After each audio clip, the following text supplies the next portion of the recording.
സുപ്രഭാതത്തിന് 1000 അഭിനന്ദനങ്ങൾ.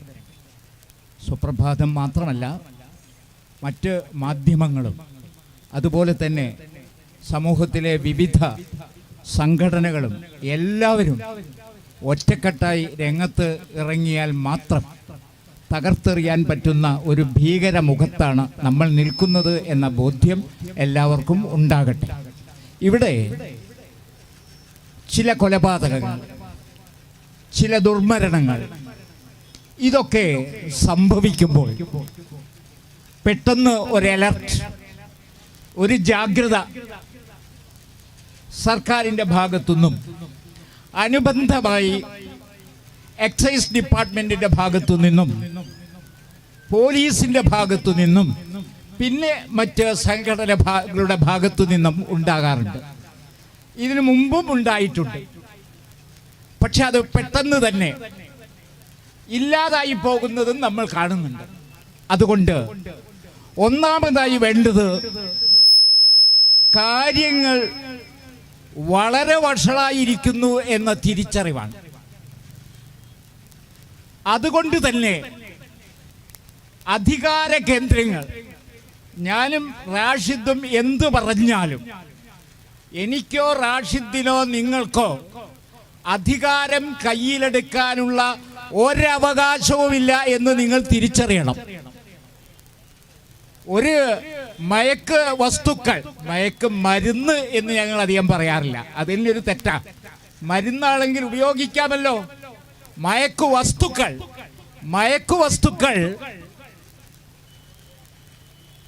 കൈവശം വെച്ചിരിക്കുന്ന ഒരാളെ പോയിട്ട് എനിക്ക് പിടിക്കാൻ അധികാരമില്ല, നിങ്ങൾക്ക് പിടിച്ചു വെക്കാൻ അധികാരമില്ല, നിങ്ങൾ പിടിച്ചു വെക്കൂ എന്ന് പോലീസുകാർ പറയും. ചിലപ്പോൾ എക്സൈസുകാരും തടഞ്ഞു വെക്കൂ എന്ന് പറയും. ഇത് രണ്ടും നിയമപ്രകാരം നമുക്ക് ഇല്ലാത്ത അധികാരങ്ങളാണ്. അധികാരം സർക്കാരിനാണ്. സർക്കാർ അത് എക്സിക്യൂട്ട് ചെയ്യേണ്ടത് എക്സൈസുകാരിലൂടെയും പോലീസുകാരിലൂടെയും അനുബന്ധ സംവിധാനങ്ങളിലൂടെയുമാണ്. ഈ 2 മാസത്തെ പത്രം നിങ്ങൾ എടുത്തു നോക്ക്.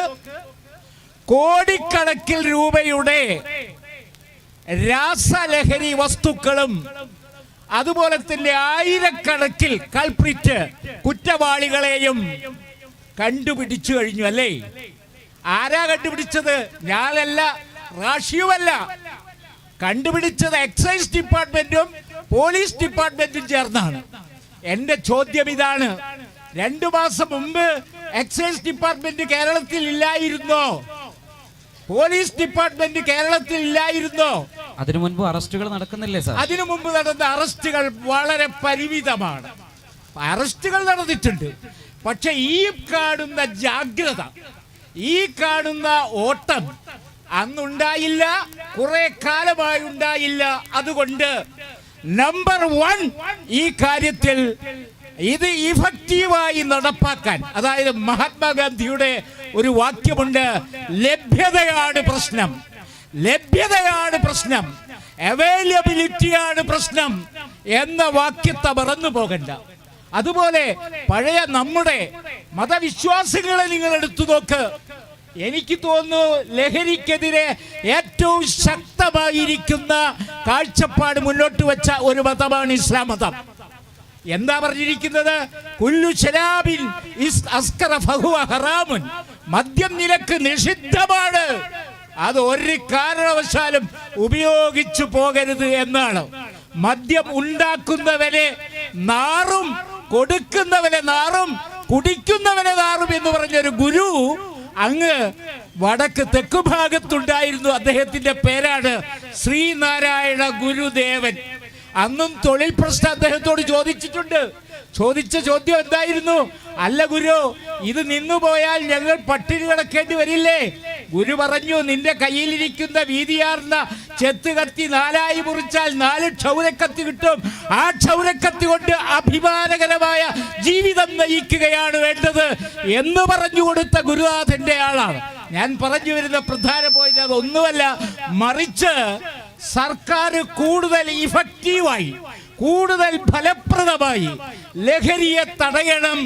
പലരുടെയും ധാരണ ഈ ലഹരി ഇവിടെ അനുവദിച്ചതാണ് എന്ന രീതിയിലൊക്കെ സംസാരിക്കുന്നുണ്ട്. രാസലഹരികളെല്ലാം നിരോധിക്കപ്പെട്ടതാണ്. നിരോധിക്കപ്പെട്ട വസ്തുക്കൾ ഇവിടെയുണ്ടെങ്കിൽ അതിനർത്ഥം സിവിൽ ഭരണകൂടത്തിന് എവിടെയോ പാളിച്ചയുണ്ട് എന്നാണ്. ഇന്ത്യയിൽ 28 സംസ്ഥാനങ്ങളുണ്ട്. കേരളത്തിന് മാത്രമല്ല നഗരവൽക്കരണം ഗംഭീരമായിരിക്കുന്നത്. അതുപോലെ നിരവധി കാര്യങ്ങൾ കേരളത്തിന്റെ മാത്രം പ്രശ്നമല്ല. ഗുജറാത്തിലൂടെ വരുന്നു എങ്കിൽ 20 MP-മാരുണ്ട്. മുഖ്യമന്ത്രി വിളിച്ചു കൂട്ടിയോ? 20 MP-മാരെ വിളിച്ചു കൂട്ടണം. അതുപോലെ രാജ്യസഭയിൽ ബ്രിട്ടാസിനെ പോലെയുള്ള ആളുകളില്ലേ, വിളിച്ചു കൂട്ടണം. ഒറ്റ മിനിറ്റ്. എന്നിട്ട് പറയണം, അങ്ങ് ലോകസഭയിലും രാജ്യസഭയിലും ഈ വിഷയം ഉന്നയിച്ച് ഗുജറാത്തിന്റെ തുറമുഖം വഴി, അദാനിയുടെ പോർട്ട് വഴി ഈ ലഹരി വസ്തുക്കൾ കേരളത്തിലേക്ക് കൊണ്ടുവരുന്നുണ്ടെങ്കിൽ തടയാനുള്ള നടപടികൾ സ്വീകരിക്കണമെന്ന് പറയണം.